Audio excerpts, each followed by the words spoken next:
I'd love to be warm and toasty sitting by a fire on a cold winter day, don't you? But nobody was going to be feeling the warmth from my dirty gas fireplace.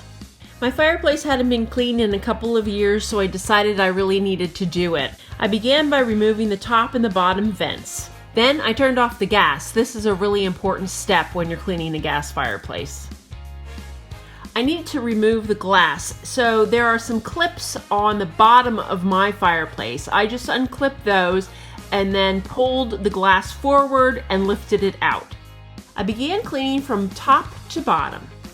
I wiped the inside top with a damp cloth and some mild cleaner.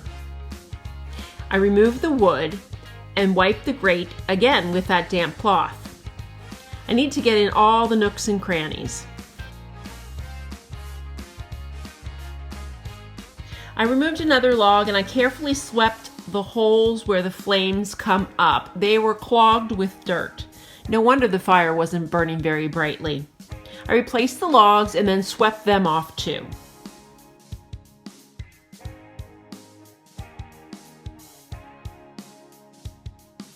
Then I swept the bottom of the fireplace using the crevice tool on my vacuum cleaner.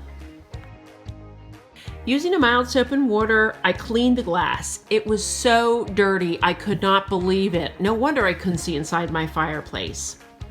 Then using a scrubby, I scrubbed with that same mild soap and water to remove the years of burnt-on pieces that were stuck on the glass.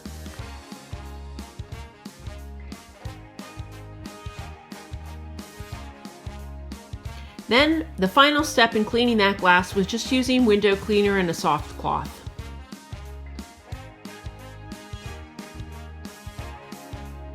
Now that everything was clean, I replaced the glass, snapping it into place, and replaced the vents, the one on the top and the one on the bottom. Now our fireplace is burning more efficiently and it's brighter than ever.